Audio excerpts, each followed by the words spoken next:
Hallo alle sammen.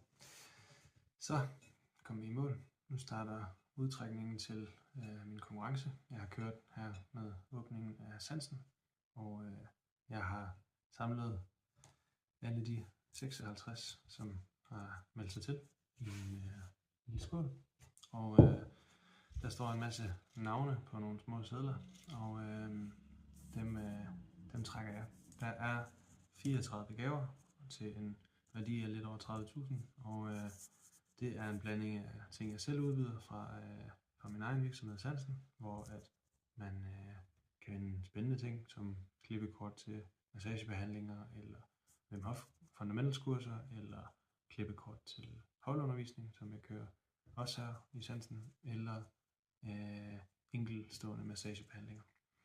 Og så kommer der også nogle gaver fra nogle af mine samarbejdspartnere og venner rundt omkring i byen, og, eller lokalt, eller sponsorer, som er inde over.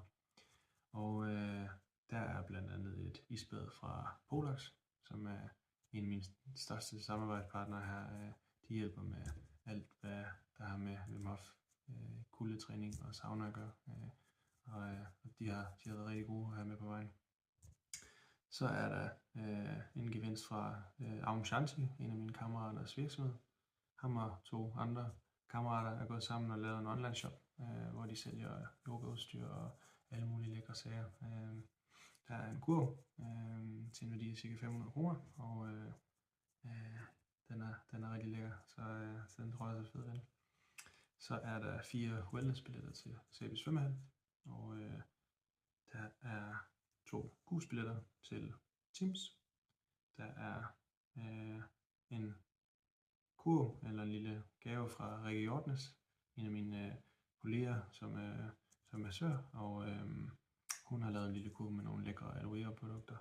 Og så er der en Le Deux t-shirt fra Brunø i sort. Og så er der 4 gange 250 gavekort til gusmester.dk. Derudover så er der også nogle rabatkoder, som man kan finde på nyhedsbrevet, som både er kommet ud, men der kommer også et nyt igen her til starten af januar. Så dejligt, I havde lyst til at være med. Det sætter jeg virkelig meget pris på. Det er mega fedt, at I vil hjælpe med, at jeg kan få det her op at køre. Jeg synes, jeg har fundet en hylde og nogle fede ting, som jeg synes kan give rigtig meget til os alle sammen. Og specielt